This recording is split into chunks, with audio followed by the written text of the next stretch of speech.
Well, when we talk to patients, we want to make sure that their memory isn't so bad that's interfering with their daily activities. In other words, if you can't carry out your daily chores, what you have to do at work, it's a problem. Right. But from a preventive point of view, we want to target memory problems as soon as they begin. We don't want to get them to the point where they need, very serious medical attention. So with natural medicine, through diet, through supplements, through hormone balancing, other natural techniques, there are ways we can help improve one's memory. Of course, always keeping in mind we want to treat the root cause of why your memory is starting to decrease. Okay, so let's start with when it starts. Okay, so what's the most common age where we just start forgetting things?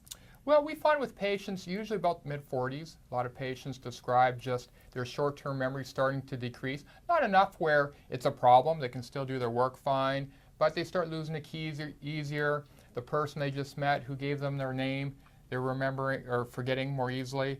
So usually about the mid-40s we find it starts to become somewhat of a problem for a lot of people. Now, is that really because we're really getting busy, or is it because really with age we're starting to forget things because of hormones, or we're not eating very well? Right. So is it there are two reasons, or? Oh boy, well there's many different reasons as to why, and we'll get into that, as to why memory starts to fail in people. But it can go to nutritional status, if you're low in certain nutrients, not getting in the right foods.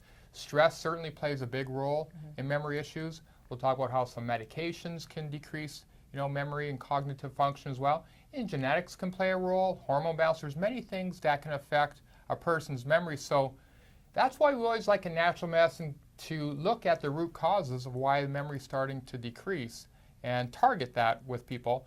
But beyond that, we'll talk later about specific memory boosting supplements anyone can take to try and improve their memory. Well, then let's now first talk about the causes, because I look at myself, and when I get busier and busier, I tend to forget things. So I'm always, you guys are probably doing the same thing I am. You've got your iPhone with you, and you've got to put on your calendar about when your appointments are and where you're supposed to go. Is that normal, or is that a problem? I guess the question is, when do you find it a problem, or when is it normal? Well, if people are very busy, certainly that can decrease their ability to focus and remember things. Again, if it's becoming habitual, if you're not able to carry through on your daily activities properly, it's a problem.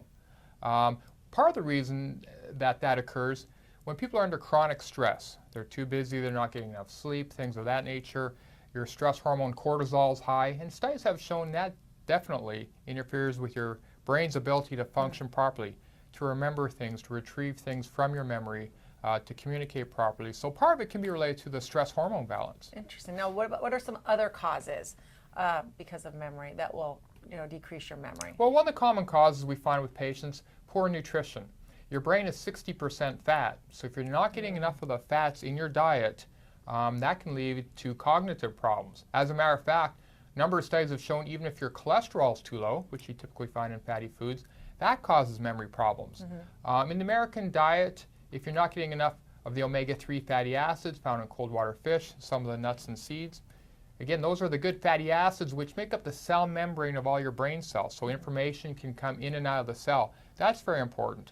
A lot of people aren't getting enough of the omega-3s for their brain. But that being said, your brain also needs saturated fat. People always think of saturated fat as something that's bad, but saturated fat you need for normal brain development and function. So that's why in kids, you don't want kids on low-fat diets. They need that for proper brain development and cognitive function.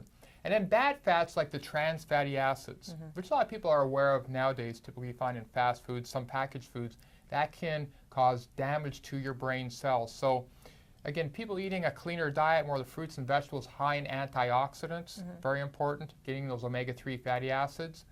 Those are some of the key things people need in their diet.